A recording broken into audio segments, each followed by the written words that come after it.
महाभारत युद्ध के पश्चात कालांतर में 5 पांडवों में से एक पांडव अर्जुन के पौत्र का जन्म हुआ, जिसका नाम था राजा परीक्षित। एक बार राजा परीक्षित जंगल में आखेट करने गए, उसी दौरान उन्होंने जंगल में कलयुग को देखा। परीक्षित ने कलयुग को तुरंत भूलोक छोड़ जाने का आदेश दिया, जिस पर कलयुग राजा के पैरों में गिर पड़ा और दया की भीख मांगने लगा। राजधर्म कहता है कि चरण में आए को शरण देना ही क्षत्रिय का परम कर्तव्य है। जिसके बाद राजा परीक्षित ने कलयुग को 5 स्थान निवास करने के लिए दिए और कहा, जहाँ मदिरापान, वेश्यावृत्ति, जुआ, हिंसा और पाप द्वारा अर्जित स्वर्ण होगा, वहाँ तुम्हारा निवास होगा। राजा परीक्षित ने इस समय स्वर्ण मुकुट धारण कर रखा था, जो उन्हें अपने पूर्वजों से विरासत में मिला था। यह स्वर्ण पाप कर्मों में लिप्त था। इसी बात का फायदा उठाकर कलयुग मुकुट में प्रवेश कर राजा के सर पर सवार हो गया। जंगल में आखेट करते राजा परीक्षित को प्यास लगी। उन्हें जंगल में एक कुटिया दिखाई दी। जब उन्होंने अंदर प्रवेश किया तो देखा ऋषि शमीक तपस्या में लीन बैठे थे। जब परीक्षित ने ऋषि से पीने हेतु जल मांगा तो तपस्या में लीन ऋषि ने कोई प्रत्युत्तर नहीं दिया। जिसके बाद कलयुग के प्रभाव से क्रोध में आकर राजा परीक्षित ने ऋषि के गले में मृत सर्प डाल दिया और अपने महल लौट आए।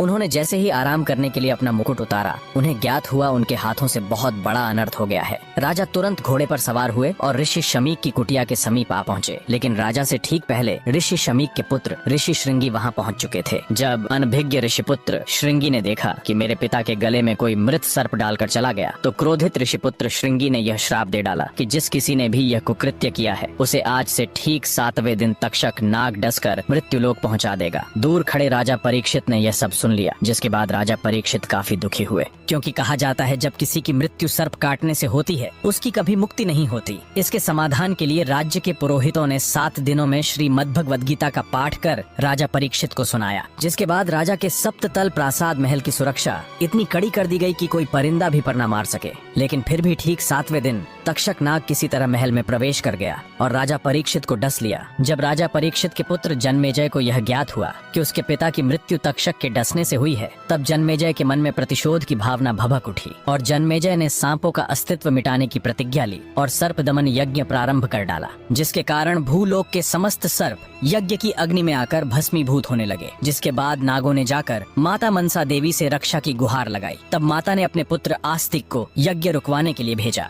अग्नि में सर्पों की आहुति दी जा रही थी। तब माता मनसा देवी के पुत्र आस्तिक के सत प्रयत्नों से नागों के प्राणों की रक्षा की गई। समय बीतता गया और एक दिन जन्मेजय की भी प्राकृतिक कारणों से मृत्यु हो गई। लेकिन जब जन्मेजय की मृत्यु हुई, तब बदला लेने के लिए नागों ने जन्मेजय की आत्मा को पाताल लोक में बंदी बना लिया। युग बदलते गए और फिर प्रारंभ हुआ कलयुग। इस काल के युग में एक बालक का जन्म हुआ। जब ज्योतिष ने ग्रह नक्षत्रों का आकलन किया तो ज्योतिष भयभीत हो गया और कहा कि इस बालक का जन्म घोर अशुभ नक्षत्रों में हुआ है। ज्योतिष ने बालक के माता पिता को उसे समुद्र में फेंकने के लिए बाध्य किया। ज्योतिष के दबाव में आकर बालक के माता पिता को न चाहते हुए भी ऐसा करना पड़ा। जब बालक को समुद्र में फेंका गया तो समुद्र में मौजूद एक विशालकाय मछली ने उसे निगल लिया और बालक कई वर्षों तक मछली के पेट के अंदर ही रहा। जिसके बाद मछली तैरते हुए एक समुद्र तट पर पहुंची और इसी तट पर भगवान शिव माता पार्वती को योग के रहस्य बता रहे थे।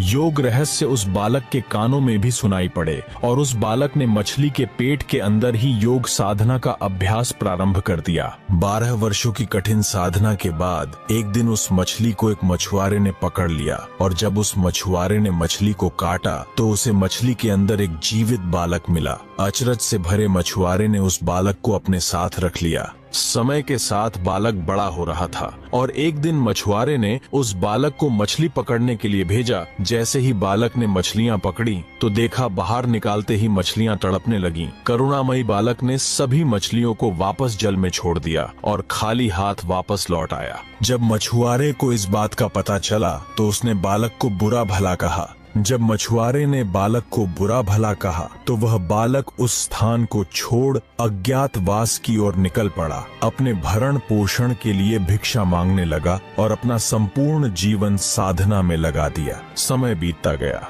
और समय के साथ साथ वह बालक एक प्रबुद्ध सिद्ध के रूप में उभरा। कुछ लोग उन्हें भगवान शिव का भक्त तो कुछ लोग उन्हें भगवान शिव का अंश भी मानते हैं। इतने लंबे समय तक मछली के पेट में पलने के कारण इन्हें गुरु मत्स्येंद्र नाथ के नाम से जाना जाने लगा। उन्हें मछलियों का भगवान भी कहा जाता है। इत्तेफाक कहे या कुछ और, ऐसी ही घटना का वर्णन तिब्बती प्रस्तुतिकरण में भी मिलता है। कुछ विद्वान इस घटना और बाइबल की योना और व्हेल की कहानी के बीच समानताएं खींचते हैं। एक बार गुरु मत्स्येंद्र नाथ भिक्षा लेने एक घर के बाहर पहुंचे। गुरु मत्स्येंद्र नाथ ने आवाज लगाई, भिक्षाम देही। तभी एक महिला खाली हाथ ही घर के बाहर आई और कहा, भोजन नहीं है। तब मत्स्येंद्र नाथ ने कहा, कुछ बासी या बच्चों द्वारा छोड़ा गया भोजन ही दे दीजिए। तब उस महिला की आंखों से अश्रुधारा बहने लगी, क्योंकि वह महिला बांझ थी। गुरु से ये देखा ना गया और गुरु मत्स्येंद्र नाथ ने पुत्र प्राप्ति होगी बोलकर आशीर्वाद के रूप में प्रसाद उस महिला को खाने के लिए दे दिया। लेकिन कुछ लोगों ने महिला को भड़काया कि उसे इसका सेवन नहीं करना चाहिए, इसमें जादू टोना हो सकता है। डर के मारे उस महिला ने वो प्रसाद पास ही में बने एक गोबर के ढेर में फेंक दिया।